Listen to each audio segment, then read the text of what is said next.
বাংলার নব্য লেখকদিগের প্রতি নিবেদন। বঙ্কিমচন্দ্র চট্টোপাধ্যায়। লেখক পরিচিতি।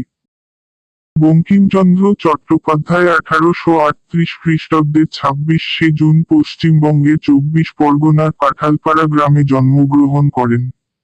বাংলা ভাষায় প্রথম শিল্পসম্মত উপন্যাস রচনার কৃতিত্বধারী। তার পিতা যাদবচন্দ্র চট্টোপাধ্যায় ছিলেন ডেপুটি কালেক্টর। 1858 খ্রিস্টাব্দে কলিকাতা বিশ্ববিদ্যালয়ের অধীনে বিএ পরীক্ষায় উত্তীর্ণ প্রথম স্নাতকদের মধ্যে তিনি একজন। পেশাগত জীবনে তিনি ছিলেন ম্যাজিস্ট্রেট। এই চাকরি সূত্রে খুলনার ম্যাজিস্ট্রেট হিসেবে যোগদান করে তিনি নীলকরদের অত্যাচার দমন করেছিলেন। দায়িত্ব পালনে তিনি ছিলেন নিষ্ঠাবান, যোগ্য বিচারক হিসেবে তার খ্যাতি ছিল। বাংলা সাহিত্য চর্চায় অসাধারণ সাফল্য অর্জন করেছিলেন তিনি। উপন্যাস ও প্রবন্ধ রচনার বাইরে বঙ্গদর্শন 1872 পত্রিকা সম্পাদনা ও প্রকাশ তার অন্যতম কীর্তি। 1852 খ্রিস্টাব্দে সংবাদ প্রভাকর পত্রিকায় কবিতা প্রকাশের মাধ্যমে তার সাহিত্য চর্চার শুরু। বঙ্কিমচন্দ্রের গ্রন্থ সংখ্যা 34। তার রচিত প্রথম উপন্যাস দুর্গেশনন্দিনী। তার অন্যান্য উল্লেখযোগ্য উপন্যাস হল কপালকুণ্ডলা, মৃণালিনী, বিষবৃক্ষ, কৃষ্ণকান্তের উইল, চন্দ্রশেখর, আনন্দমঠ, দেবী চৌধুরানী, রাজসিংহ, সীতারাম। রাজহংস উইথ নামে একটি ইংরেজি উপন্যাসও তিনি রচনা করেছেন। বঙ্কিমচন্দ্র ধর্ম, দর্শন, সাহিত্য, ভাষা ও সমাজ বিষয়ক অনেক প্রবন্ধ রচনা করেছেন। লোকরহস্য, বিজ্ঞান রহস্য, কমলাকান্তের দপ্তর, সাম্য, কৃষ্ণচরিত্র, বিবিধ প্রবন্ধ ইত্যাদি তার গদ্য গ্রন্থ। বাংলা সাহিত্যে অসামান্য অবদানের জন্য তিনি সাহিত্য সম্রাট উপাধিতে ভূষিত হন। বঙ্কিমচন্দ্র 1894 খ্রিস্টাব্দের 8 এপ্রিল কলকাতায় মৃত্যুবরণ করেন।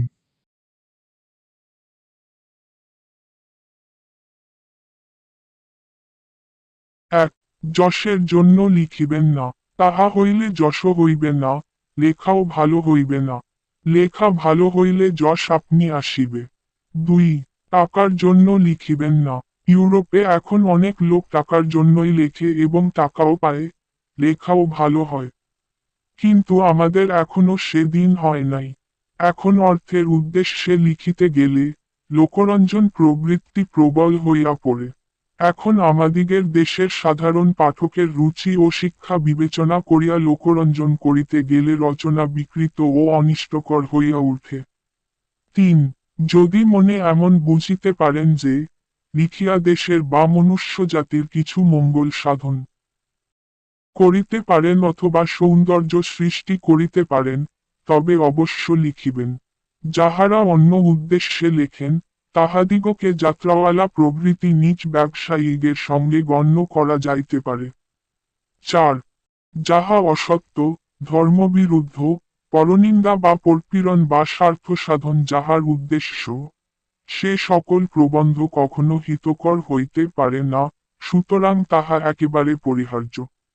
সত্য ও ধর্মই সাহিত্যের উদ্দেশ্য। অন্য উদ্দেশ্যে লেখনী ধারণ মহাপাপ। 5, যাহা লিখিবেন, তাহা হঠাৎ ছাপাইবেন না। কিছু কাল ফেলিয়া রাখিবেন, কিছু কাল পরে উহা সংশোধন করিবেন। তাহা হইলে দেখিবেন, প্রবন্ধে অনেক দোষ আছে। কাব্য নাটক উপন্যাস 2-1 বৎসর ফেলিয়া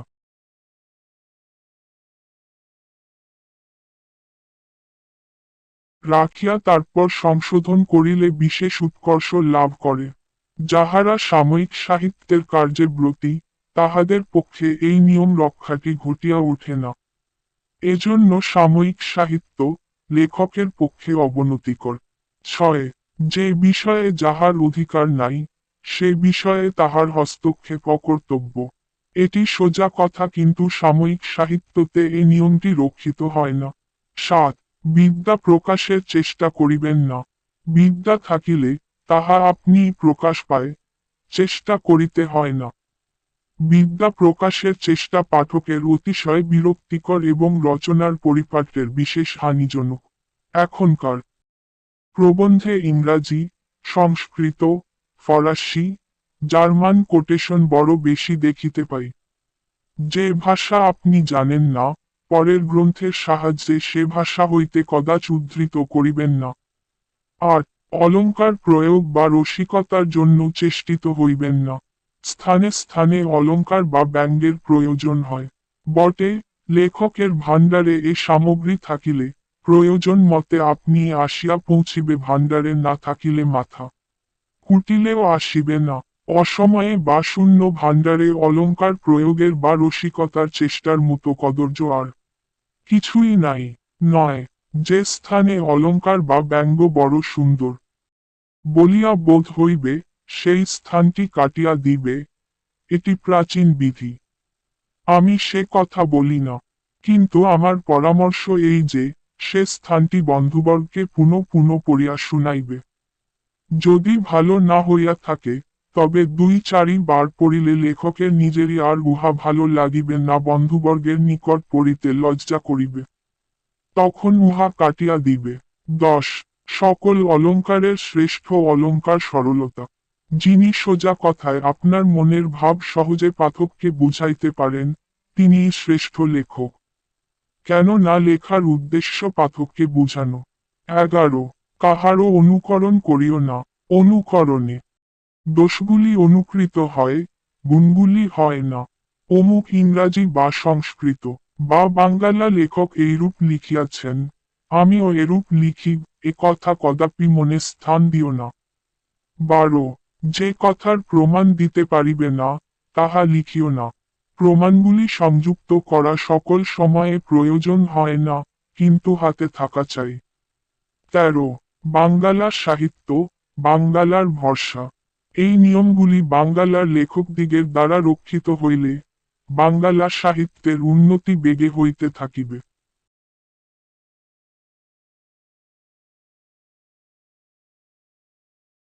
পাঠ পরিচিতি। বঙ্কিমচন্দ্র চট্টোপাধ্যায় 19 শতকীয় বাংলার অন্যতম শ্রেষ্ঠ লেখক হিসেবে পরিচিত।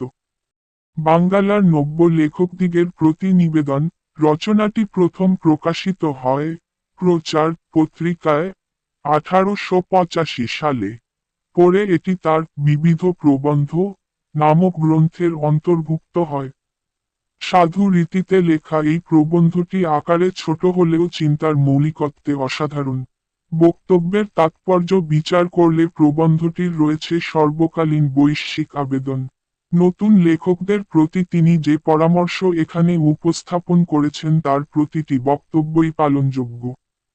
খ্যাতি বা অর্থের উদ্দেশ্যে লেখা নয়, লিখতে হবে মানুষের কল্যাণ সাধন কিংবা সৌন্দর্য সৃষ্টির অভিপ্রায়। বঙ্কিমচন্দ্রের মতে অসত্য, নীতি নৈতিকতা বিরোধী কিংবা পরনিন্দার উদ্দেশ্য প্রণোদিত বা স্বার্থতাড়িত লেখা পরিহার করা বাঞ্ছনীয়। তিনি বলতে চান, নতুন লেখকরা কিছু লিখে তাৎক্ষণিকভাবে না ছাপিয়ে কিছুদিন অপেক্ষা করে পুনরায় পাঠ করলে লেখাটি সমৃদ্ধ হয়ে উঠবে। যার যে বিষয়ে অধিকার নেই সে বিষয়ে লেখার চেষ্টা করা যেমন অনুচিত, তেমনি লেখায় বিদ্যা জাহির করার প্রবণতাকেও তিনি নিন্দনীয় বলে মনে করেছেন। অনুক্রমবৃত্তিকেও দূষণীয় বলেছেন।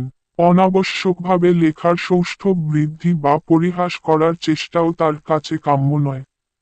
সারল্যকেই তিনি সকল অলঙ্কারের মধ্যে শ্রেষ্ঠ অলঙ্কার বলে মনে করেছেন। সর্বোপরি বস্তুনিষ্ঠার ওপর গুরুত্বারোপ করেছেন। এভাবে এই ছোট লেখাটিতে তিনি লেখকের আদর্শ কি হওয়া উচিত তা অত্যাবশ্যকীয় শব্দ প্রয়োগে উপস্থাপন করেছেন। নবীন লেখকরা বঙ্কিমচন্দ্রের পরামর্শ মান্য করলে লেখক ও পাঠক সমাজ নিশ্চিতভাবে উপকৃত হবেন, আমাদের মননশীল ও সৃজনশীল জগৎ সমৃদ্ধ থেকে সমৃদ্ধতর হবে।